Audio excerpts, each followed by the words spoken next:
코인텔레그래프에 따르면요.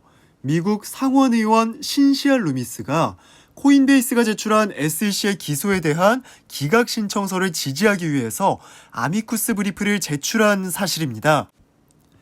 신시알 루미스는 작년에 암호화폐 규제 명확화를 위해서 커스틴 갈리브랜드 의원과 함께 초당적 암호화폐 규제 법안을 제출한 바 있었는데요. 근데 FTX 사태, 그리고 미국의 중간 선거로 인해서 결국 제출된 법안이 진척이 되지는 못했지만 초당적 합의라는 점에서 매우 큰 관심을 받았었습니다. 그녀가 이번에 SEC 기소를 기각해야 한다는 아미쿠스 브리프를 제출하면서 그 이후로 다음과 같이 이야기를 합니다. SEC는 의회와 여러 기관에서 암호화폐 관할을 검토 중인 가운데 업계 1차의 영향력을 확보하는 방안을 추진하고 있다. SEC는 권한 장악을 위해서 정치적 과정을 우회하려 하고 있다. 이 말은 의회가 SEC에게 암호화폐 관할권을 준 적이 없고 암호화폐 관할권 문제와 관련해서는 의회와 기관이 논의 중인 사안이기 때문에 관할권이 없는 SEC의 그릇된 목적에서의 코인베이스의 기소는 기각이 되어야 한다는 말인데요. 의회 의원 중에서 반암호화폐 성향을 가진 사람은 SEC가 강력하게 암호화폐를 규제해야 한다고 하고 또 어떤 사람은 의회가 SEC에게 관할권을 준 적이 없다고 하고 있습니다. 이렇게 논쟁이 있는 것 자체가 결국엔 의회 내에서 합의가 없음을 이야기하고 있는 겁니다.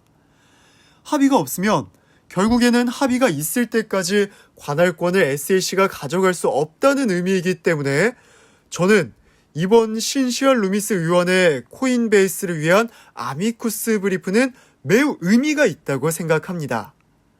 특히나 리플 입장에서는 SEC가 중간 항소를 제기한 상태이기 때문에 만약 이번에 코인베이스의 기소가 기각이 된다면 비록 SEC의 중간 항소가 토레스 판사가 보기에 말이 안 되니까 거절을 한다고 하더라도 그 거절에 있어서 심리적으로도 편안함을 가져다 줄 수 있을 것 같아요. 지난 영상에서도 말씀드렸듯이 저는 앞으로 암호화폐 시장의 하반기는 거시경쟁 이외에 이 코인베이스의 소송 진행 상황이 많은 영향을 미칠 것 같습니다. 자, 그리고 아크인베스트가 SEC로부터 비트코인 현물 ETF 심사기간 연장 레터를 받았다고 하는데요. 이로써 심사기간은 90일 연장이 되어서 11월 달로 일정이 다시 한번 딜레이가 됐습니다. 결국 이 소식은 제가 보기엔 SEC는 비트코인 현물 ETF 승인 여부를 최대한 지연시킬 것이라는 것으로 해석이 됩니다. 그런 면에서 이번 코인베이스의 기소, 기각을 지지하는 아미쿠스 브리프는 신시알 루미스 의원뿐만이 아니라 블록체인 협회나 동종업계들이 연달아 제출했다는 건 투자자들에게 큰 의미가 있다고 보여져요. 현재 이루어지는 SEC의 기소와 집행조치 등은 미국 내 경제적 그리고 정치적 권한을 장악하려는 문제로서 궁극적으로는 미국의 경제에 악영향을 줄 것이라는 의견이 팽배한 만큼 원칙에 의해서 정리가 되기를 바랍니다. 현재의 상황은 SEC가 다수의 암호화폐 업계를 기소함으로써 일부는 합의를 이뤄냈고 또 코인베이스와 바이낸스의 경우는 SEC와 정면 승부를 선택한 상황입니다. 이러한 싸움에서 SEC가 승리를 이루어낸다면 그 다음에 SEC가 하고자 하는 것은 결국에 이 암호화폐 판을 재편성하고 싶지 않을까 생각이 드는데요. 다수의 전통 투자기관이나 그리고 EDXM처럼 그들이 만들어낸 기관이 이 시장에 뛰어들어 거래가 될 수 있도록 할 것이고 그 과정에서 상당수 암호화폐는 사라질 수도 있을 것 같아요. 다시 말하면 게리 겐슬러나 또는 기득권자들이 본인들 손바닥에서 암호화폐가 움직이는 모습을 보면서 이익을 쟁취하려는 의도도 충분히 있을 수 있을 것 같고요. 동시에 앞으로 파생상품 시장으로 암호화폐 시장이 더 커질 것이라고 전문가들이 이야기를 하고 있는데요.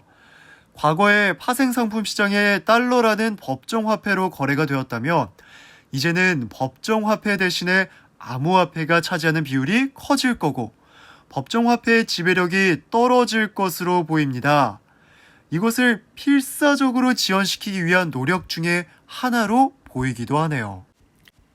잘 아시다시피 기축통화의 수명은 약 70년에서 100년 정도죠.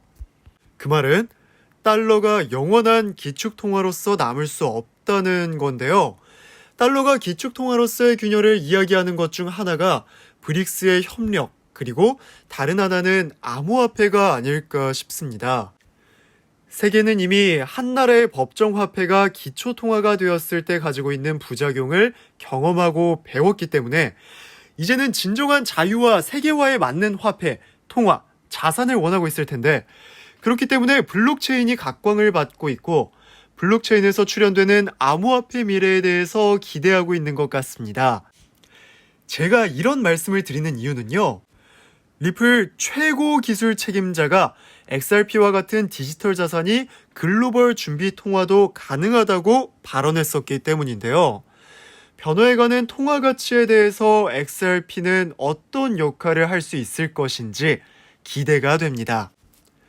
존 디튼 변호사가 SEC의 중간 항소 요청이 결국엔 역효과를 초래할 것이라고 입장을 밝혔는데 그는 이번 중간 항소 제기 요청이 SEC의 암호화폐 규제 계획에 의도치 않은 결과를 가져다 줄 수도 있고 또한 토레스 판사가 이번 신청을 기각하면서 자신의 논리를 보다 충분하고 완전하게 설명하고 동시에 테라폼 랩스의 사건 담당 판사 제들라코프의 지적을 해명할 기회도 주어질 것이라고 설명했습니다.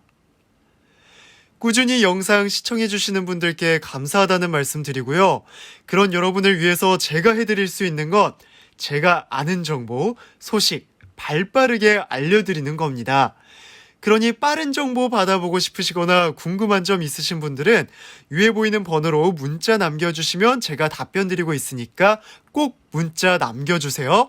오늘도 시청해주셔서 감사합니다.